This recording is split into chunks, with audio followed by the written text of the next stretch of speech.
Hi, it's Mrs. Mac here again. Today's story is John Brown, Rose and the Midnight Cat. The story is written by Jenny Wagner and is illustrated by Ron Brooks.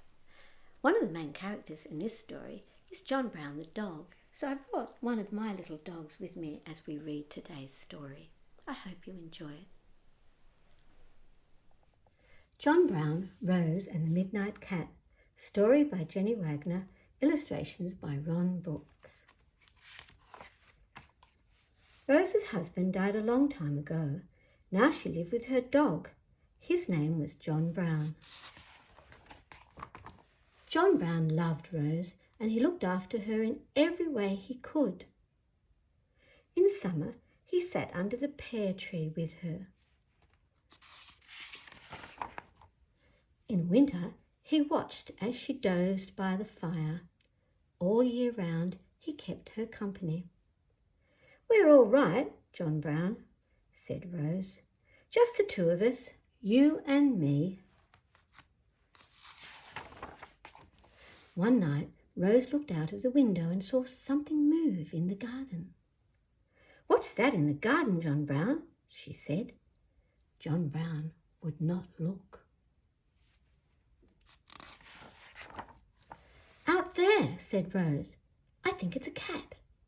"I don't see any cat," said John Brown. "I'm sure it's a cat. Go and give it some milk." "There's nobody there," said John Brown.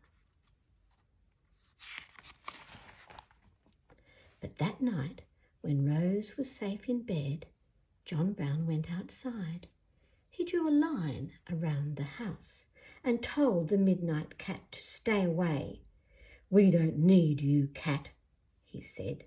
"We are all right, Rose and I." The next night, Rose saw the Midnight Cat as he slipped through the shadow of the pear tree. "Look, there he is, John Brown," she said. "Don't you see him now?" But John Brown shut his eyes. Rose sighed and packed up her knitting. Then she wound up the clock and took the milk bottles out. John Brown followed her. "I'm sure there's no cat," he said.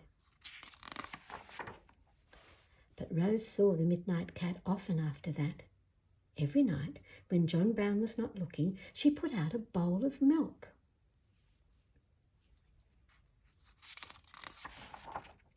And every night, when Rose was not looking, John Brown tipped it out again.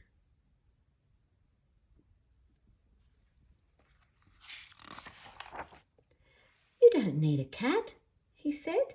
"You've got me."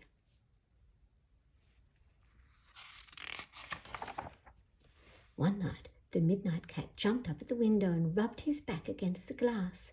His eyes were like lamps, and his fur shone against the ragged sky. "Look, John Brown," said Rose. "Isn't he beautiful? Get up and let him in."